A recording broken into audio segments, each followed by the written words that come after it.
ഇന്ത്യയുടെ പ്രതിപക്ഷ നേതാവ് രാഹുൽ ഗാന്ധിക്കെതിരെ ചാനൽ ചർച്ചയിൽ കൊലവിളി പ്രസംഗം നടത്തിയ പ്രിന്റു മഹാദേവ് ഇന്നലെ പോലീസ് സ്റ്റേഷനിൽ കീഴടങ്ങി. അദ്ദേഹത്തിന് ജാമ്യം ലഭിച്ചിട്ടുണ്ട്. ഇത്തരം അനാവശ്യമായ ചർച്ചകളിൽ ഇത്തരം പരാമർശങ്ങൾ ഇപ്പോൾ വർദ്ധിച്ചു വരുന്നുണ്ടല്ലോ നേതാക്കളുടെ ഭാഗത്ത് നിന്നും. അതെ, ചാനലുകളുടെ ഒരു പ്രധാന പ്രശ്നമായിട്ട് വന്നിട്ടുണ്ട് ഈ അന്തിച്ചർച്ചകളെന്ന് പറയുന്നത്. അപ്പോൾ എന്ത് ആഭാസത്തരവും ആർക്കും വിളിച്ചു പറയാവുന്ന ഒരു അവസ്ഥയിലേക്ക് തരം താണിട്ടുണ്ട്. ഓടാപ്പട്ടി എന്നുള്ള വിളികളും ഒക്കെ ചേർന്നിട്ട് ഈ ചാനലിലെ അവതാരകരെന്ന് പറയുന്ന ദൈവങ്ങൾ, വിഗ്രഹങ്ങൾ അതൊന്നും നിയന്ത്രിക്കാതിരിക്കുന്നു. എങ്ങനെയാണ് VTK പാർട്ടിയുടെ നേതാവായിട്ടുള്ള വിജയ് തന്നെ കാണാൻ വന്ന ആരാധകരെ നിയന്ത്രിക്കാതിരുന്നത്? അതിൻ്റെ പൂർണ്ണമായ ഉത്തരവാദിത്വം അദ്ദേഹത്തിനുണ്ട്. അവരെ വെയിൽ കൊള്ളിച്ച് വല്ലാത്ത ക്ഷീണത്തിലാക്കി മണിക്കൂറുകൾ താമസിച്ച് വന്നു ആളെ കൂട്ടാൻ വേണ്ടി ചെയ്ത ശ്രമമാണെന്ന് കരുതുന്നു. സർക്കാർ ഓഫീസിൽ ജോലി കഴിഞ്ഞ് വരുന്ന ആൾക്കാരും എല്ലാം അവിടെ ആൾക്കൂട്ടത്തിലേക്ക് കൂടി. അതിനെ ഉൾക്കൊള്ളാൻ പറ്റാത്ത സ്ഥലത്ത് ഇവരെയെല്ലാം സ്വരുക്കൂട്ടിക്കൊണ്ട് തൻ്റെ ശക്തി പ്രകടിപ്പിച്ചു, മസിൽ പവർ കാണിക്കാൻ വേണ്ടി ശ്രമിച്ചു. അതിനിടയിലാണ് ആ ദുരന്തം ഉണ്ടായത് എന്ന് പറയുന്നത് പോലെ തന്നെ അവതാരകരാണ് ഈ ചർച്ചകളിലെ ഇത്തരം അൺപാർലമെൻ്ററി ആയിട്ടുള്ള, അനാശാസ്യമായിട്ടുള്ള, അശ്ലീലമായിട്ടുള്ള വാക്കുകളും പ്രയോഗങ്ങളും, നമ്മുടെ രാഷ്ട്രീയ മര്യാദയ്ക്ക് ചേരാത്ത പ്രയോഗങ്ങളും ആര് പറഞ്ഞാലും ശരി, ഭരണകക്ഷിയായാലും പ്രതിപക്ഷമായാലും ശരി, നിയന്ത്രിക്കേണ്ടത് അവതാരകൻ്റെ അടിസ്ഥാനപരമായിട്ടുള്ള കർത്തവ്യമാണ്. അത് കർത്തവ്യം ശരിയായിട്ട് നിർവഹിക്കാൻ വയ്യാത്ത അവതാരക കേസരികളാണ് അവരർഹിക്കാത്ത കസേരകളിൽ കയറിയിരിക്കുന്നത് എന്നുള്ളതാണ്. അതിൻ്റെ പക്വതയില്ലാത്ത ആൾക്കാർ, ചിലപ്പോൾ നിവർത്തികേട് കൊണ്ടായിരിക്കും എല്ലാ ചാനലുകളിലും അന്തിച്ചർച്ച പൊടിപൊടിക്കുകയാണ് ആ സമയത്ത്. അപ്പോൾ ഈ വഴിയെ പോകുന്ന ആൾക്കാരെ ഒന്ന് വരണേ, ഈ ചർച്ചയ്ക്ക് ആളില്ല, കസേര ഒഴിഞ്ഞു കിടക്കുന്നു എന്ന് പറഞ്ഞ് വിളിക്കേണ്ട ഗതികേടിലാണ് പലപ്പോഴും അവതാരകർ എന്നുള്ളതാണ്. ദിവസവും ഇങ്ങനെ ചർച്ച നടത്തിക്കൊണ്ടിരിക്കുകയല്ലേ. വിഷയദാരിദ്ര്യം കൂടാതെ ഈ വിദഗ്ധ ദാരിദ്ര്യം, ഇതൊക്കെ നമ്മൾ ആ റിയാലിറ്റി മനസ്സിലാക്കണം. അങ്ങനെയാണ് ഇങ്ങനെയുള്ള പ്രിന്റു മഹാദേവന്മാരെയൊക്കെ തിടമ്പേറ്റി എഴുന്നള്ളിക്കുന്നത്. പ്രിന്റു മഹാദേവന് തനിക്ക് പക്വതയില്ലെന്ന് അദ്ദേഹം ഈ വാക്യത്തിലൂടെ തെളിയിച്ചു. അദ്ദേഹം പറഞ്ഞത് രാഹുൽ ഗാന്ധിയുടെ നെഞ്ചിൽ നിറയൊഴിക്കുമെന്ന്. ഞാൻ അതിനെ അപലപിക്കുന്നു. ഒരു രാഷ്ട്രീയ പാർട്ടിയുടെ വക്താവും അങ്ങനെ കയറി പറഞ്ഞു കളയരുത്. നെഞ്ചിൽ ഒഴിക്കും എന്ന് പറയുമ്പോൾ അദ്ദേഹം അത് ചെയ്യുമെന്നുള്ളതാണ് അതിൻ്റെ ഒരു ധ്വനി. തീർച്ചയായിട്ടും വളരെ പ്രകോപനപരമായിട്ട് തന്നെയാണ് പ്രതിപക്ഷ നേതാവ് എന്ന് പറയുന്ന രാഹുൽ ഗാന്ധി സംസാരിച്ചു കൊണ്ടിരിക്കുന്നത്. അദ്ദേഹം നാം അങ്ങനെ പറയുമ്പോഴും BJPയുടെ ഐശ്വര്യമാണ്. അദ്ദേഹം കോൺഗ്രസിന്റെ നേതൃകസേരയിൽ എത്തിയ ശേഷമാണ് BJPയുടെ എല്ലാ വിജയങ്ങളും തുടർക്കഥ. അതെ, തുടർന്നുള്ള വിജയങ്ങൾ ഉറപ്പാണ്. പിന്നെന്തിനാണ് ഇങ്ങനെ പ്രകോപനപരമായിട്ട് പ്രസംഗം? വാസ്തവത്തിൽ BJPയെ മോദി സഹായിക്കുന്നതിനേക്കാൾ കൂടുതലായിട്ട് ഇന്ത്യയിൽ സഹായിച്ചുകൊണ്ടിരിക്കുന്ന ഒരാളാണ് രാഹുൽ ഗാന്ധി. ഒരു ഉദാഹരണം, ഇപ്പോൾ അദ്ദേഹം എവിടെയാണ്? ഇന്ത്യയിലെങ്ങുമില്ല, കൊളംബിയ. നമ്മൾ പറഞ്ഞു തീർന്നേ ഉള്ളൂ. കൊളംബിയയിലെ മയക്കുമരുന്ന് കാർട്ടലിൻ്റെ മകളുമായിട്ടുള്ള ഒരു ബന്ധം അദ്ദേഹത്തിനുണ്ട്. നമ്മൾ പറഞ്ഞതല്ല, ബംഗ്ലാദേശിൽ നിന്നിറങ്ങുന്ന ബ്ലിറ്റ്സ് എന്ന പ്രസിദ്ധീകരണം പറഞ്ഞതാണ് ഇന്ന് വരെ നിഷേധിച്ചിട്ടില്ല. നെഹ്റു കുടുംബമോ ഒരു കോൺഗ്രസ്സുകാരനോ അങ്ങനെ ആരും, പവൻ ഖേരയോ എല്ലാം നിഷേധിക്കുന്ന ആൾക്കാരോ ഒന്നും അത് നിഷേധിച്ചിട്ടില്ല. അല്ലെങ്കിൽ കപിൽ സിബലോ പ്രശാന്ത് ഭൂഷണോ സുപ്രീം കോടതിയിൽ പോയി കേസ് കൊടുത്തിട്ടില്ല. എല്ലാത്തിനും മോദിയെ ഒതുക്കാൻ വേണ്ടി കേസ് കൊടുക്കുന്ന അവർ ഇക്കാര്യത്തിൽ അനങ്ങിയിട്ടില്ല. അപ്പോൾ അത് സത്യമാണെന്നേ നമുക്ക് വിശ്വസിക്കാൻ പറ്റും. ഇപ്പം സാഹചര്യ തെളിവും കൂടി നമുക്ക് കിട്ടിയിരിക്കുന്നു. ഈ സമയം അദ്ദേഹം കൊളംബിയയിലായിരുന്നു. തമിഴകത്ത് ദുരന്തം ഉണ്ടായപ്പോൾ അദ്ദേഹം കൊളംബിയയിലായിരുന്നു.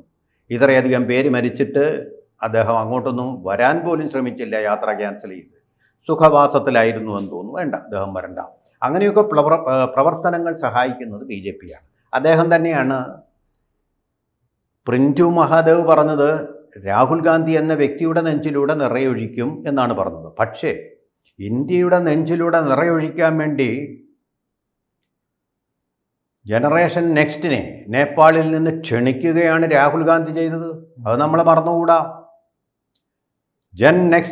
ജെൻ സിയെ നേപ്പാളിൽ നിന്ന് വന്ന് ഇന്ത്യയിൽ ഇതുപോലെ പ്രക്ഷോഭം നടത്തുമെന്ന് പറഞ്ഞു. ബീഹാറാണ് അദ്ദേഹം ഉദ്ദേശിച്ചെങ്കിലും കുറച്ചെങ്കിലും ലേയിൽ അതിൻ്റെ ഒരു പ്രചോദനം ഉണ്ടായിട്ടുണ്ട്. അതുപോലെ തന്നെ അദ്ദേഹം നടത്തിയ വോട്ടധികാർ യാത്ര എന്നും പറഞ്ഞ് ബീഹാറിനെ ഉഴുതുമറിച്ചുകൊണ്ട് നടത്തിയ യാത്ര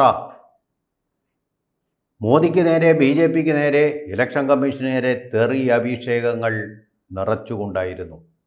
അതിൻ്റെ ഫലമായിട്ടാണ് അവിടെ 20 വയസ്സുകാരനായിട്ടുള്ള ഒരു ന്യൂനപക്ഷക്കാരൻ മോദിയെ പറഞ്ഞോട്ടെ മോദിയുടെ അമ്മയെയും ചേർത്ത് തെറി പറഞ്ഞത് ലജ്ജാവഹമായ രീതിയിൽ, ഇന്ത്യൻ സംസ്കാരത്തിന് ഒരു കാലത്തും യോജിക്കാത്ത തരത്തിൽ, അതുമായിട്ട് നിരക്കാത്ത രീതിയിലുള്ള വാക്യങ്ങൾ പ്രയോഗിച്ചത്. ഒരു വാക്ക് പോലും മാപ്പായിട്ട് പറഞ്ഞില്ല രാഹുൽ ഗാന്ധി. അദ്ദേഹത്തെ അറസ്റ്റ് ചെയ്യാനും പറഞ്ഞില്ല, ന്യായീകരിക്കുകയാണ് ചെയ്തത്. അതേസമയം പ്രിൻറ്റു മഹാദേവിത പറഞ്ഞ തെറ്റ് മാപ്പ് പറഞ്ഞതായിട്ട് അറിയില്ലെങ്കിലും പോലീസ് അന്വേഷിച്ചിട്ടും അദ്ദേഹത്തിനെ കണ്ടെത്താം. കേരളത്തിലെ കരുത്തുറ്റ പോലീസ്, പിണറായി വിജയൻ്റെ പോലീസ്, വീര്യമേറിയ പോലീസ്, പലരെയും കൊന്ന ക്രിമിനലുകളെ ആയിട്ടുള്ള ആൾക്കാരെ ഉൾക്കൊള്ളുന്ന പോലീസിനൊന്നും അദ്ദേഹത്തെ കണ്ടെത്താൻ കഴിഞ്ഞില്ല. അദ്ദേഹം സ്വയം BJP പ്രവർത്തകരോടൊപ്പം വന്ന് നിയമത്തിൻ്റെ മുമ്പിൽ കീഴടങ്ങി. പോലീസിൻ്റെ മുമ്പിലോ പിണറായിയുടെ മുമ്പിലോ അല്ല, നിയമത്തിൻ്റെ മുമ്പിൽ. പറഞ്ഞത് തെറ്റാണ്. ഇപ്പോൾ പല കാര്യങ്ങളും വരുന്നുണ്ട്. നമ്മൾ ചാനലുകളുടെ നിരുത്തരവാദപരമായിട്ട് ഇത്തരം വേദികൾ തുറന്നിട്ട് ലൈവ് ചർച്ച നടത്തുമ്പോൾ അവർക്കൊരു ഉത്തരവാദിത്തമില്ലേ? വിജയനൊരു ഉത്തരവാദിത്വമില്ലേ? ചാനൽ ചർച്ചകൾ പരിശോധിച്ചാൽ അത് BJPക്കെതിരെ മാത്രം ഈ കേസും അറസ്റ്റും എല്ലാം ഉണ്ടാകും. കുറച്ചുനാൾ മുമ്പായിരുന്നു ഈ PC ജോർജിന് ഒരു ചാനൽ ചർച്ചയിൽ ഇത്തരത്തിൽ വിവാദ പരാമർശം നടത്തിയെന്ന് പറഞ്ഞ് അറസ്റ്റ് ചെയ്യാനുള്ള ശ്രമം നടക്കുന്നുണ്ടല്ലോ. അതെ, അങ്ങനെയാണ് വരുന്നത്. അത് കാരണം ഏകപക്ഷീയമായിട്ടാണ് നീതിന്യായ ശാസനങ്ങളൊക്കെ നടപ്പാക്കിക്കൊണ്ടിരിക്കുന്നത്. ഏകപക്ഷീയം. BJP എന്ന് പറയുന്നത് ഒരു ശത്രു, അങ്ങനെ മുന്നിൽ കണ്ടുകൊണ്ടാണ് CPM-ഉം അതുപോലെ തന്നെ കോൺഗ്രസും ഒക്കെ ചേർന്നുകൊണ്ട് ഇവിടെ പ്രകടനങ്ങൾ നടത്തുന്നത്.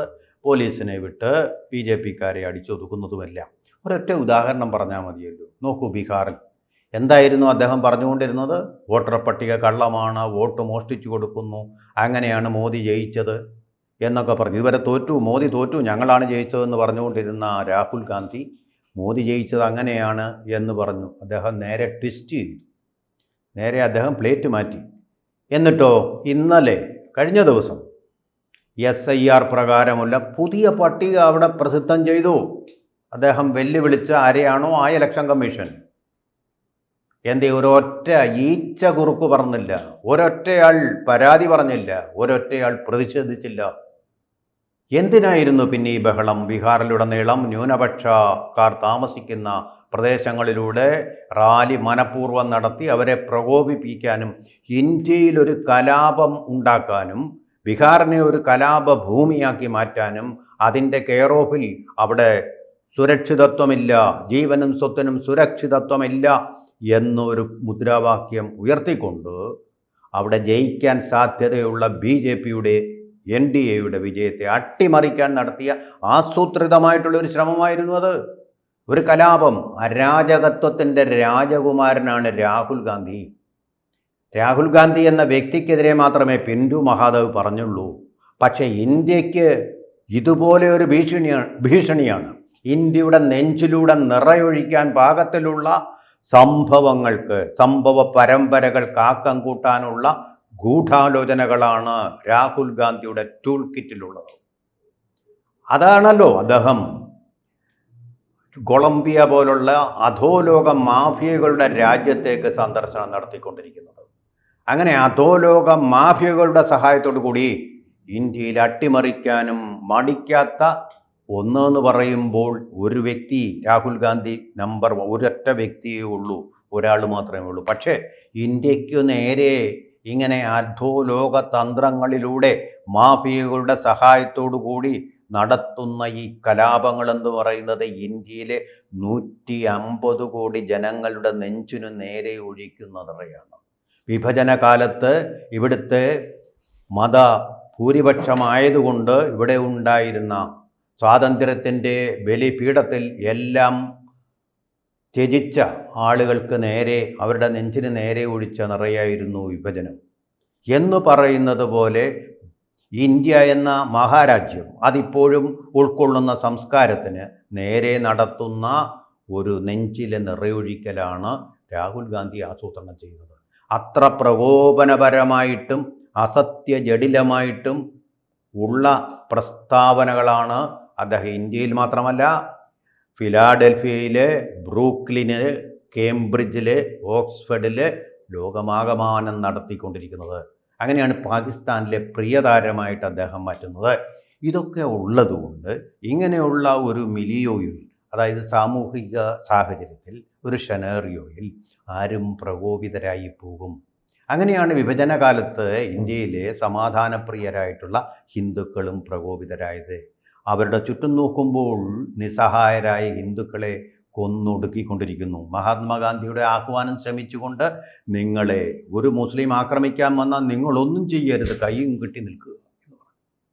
സ്വന്തം കുട്ടികളെ, സ്വന്തം അമ്മയെ, സഹോദരിയെ രക്ഷിക്കാൻ കഴിയാതെ മുസ്ലിങ്ങൾ ആക്രമിക്കാൻ വന്നപ്പോൾ നിസ്സഹായരായിട്ട് അവർ നിന്നുകൊടുത്തു. അവരെ കശാപ്പ് ചെയ്തിട്ട് കശ്മലന്മാർ കടന്നു കഴിഞ്ഞു പാകിസ്ഥാനിലേക്ക്. അതാണ് സംഭവിച്ചത്. പക്ഷെ പ്രകോപനം ഉണ്ടാക്കത്തില്ലേ ഇങ്ങനെയുള്ള രംഗങ്ങൾ?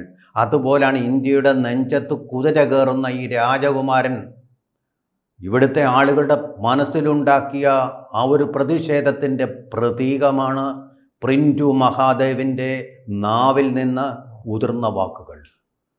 അങ്ങനെയാണ് നിങ്ങൾ ഇതെല്ലാം ശരിയാണോ? ഇത് ഒരു ചാനൽ ചർച്ചയിൽ പറഞ്ഞെന്ന് പറഞ്ഞ് ഇപ്പോൾ അതിനെ വലിയ പെരുപ്പിച്ച് കാണിച്ച് കേസെടുക്കേണ്ട, അദ്ദേഹത്തിൻ്റെ വീട്ടിൽ റെയ്ഡ്, സഹപ്രവർത്തകരുടെ വീട്ടിൽ റെയ്ഡ്, അങ്ങനെയെല്ലാം വലിയ രീതിയിൽ എടുക്കേണ്ട ഒരു സംഭവമാണോ ഇത്?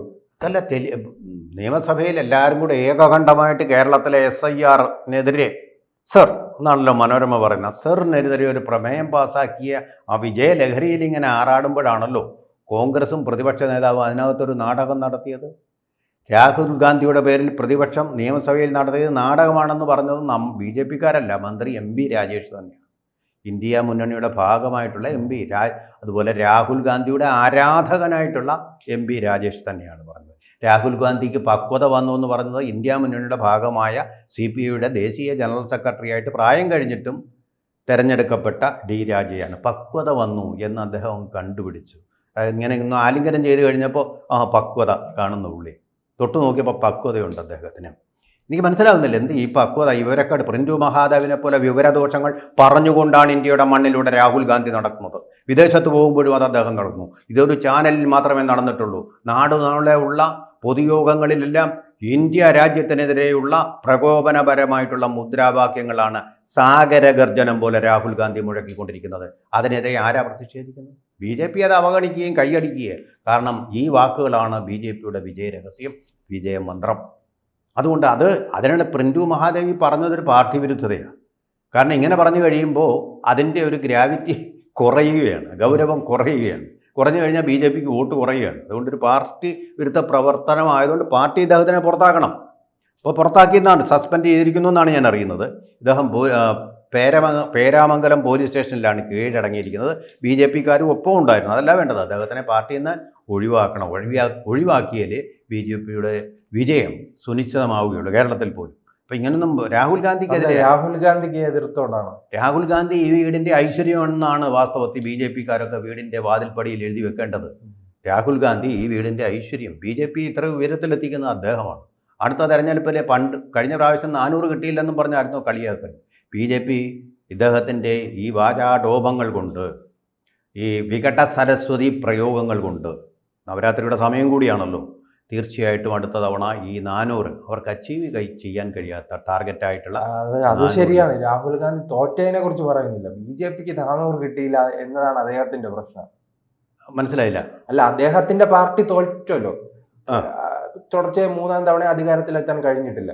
പക്ഷെ അദ്ദേഹത്തിന്റെ വിഷമം സ്വന്തം പാർട്ടിയുടെ അധികാരം നഷ്ടപ്പെട്ടതില്ല. BJPക്ക് 400 കിട്ടിയില്ല. BJPക്ക് 400 കിട്ടിയില്ലേ എന്നും പറഞ്ഞ് കൈയടിച്ചുകൊണ്ടിരിക്കുകയാണ്. കിട്ടിയില്ലേ എന്ന് മാത്രമല്ല 10 മാർക്ക് എനിക്ക് കിട്ടി എന്നും പറഞ്ഞ് ഇങ്ങനെ സന്തോഷിച്ചുകൊണ്ട് വള്ളി നിക്കറിട്ട് നടക്കുന്ന പിള്ളേർ എനിക്ക് 10 മാർക്ക് കിട്ടിയമ്മേ എന്ന് പറഞ്ഞുകൊണ്ട് അത് കിട്ടിയിരിക്കുന്നത് 100-ലാണെന്നുള്ളത് അദ്ദേഹത്തിന് വിവരമില്ല അതിനെക്കുറിച്ച്. അത്രയേ ഉള്ളൂ. കൂടുതൽ വാർത്തകളും വിശേഷങ്ങളും നിങ്ങളിലേക്ക് എത്താൻ ABC മലയാളം സബ്സ്ക്രൈബ് ചെയ്യുക, ബെൽ ബട്ടണും അമർത്തുക.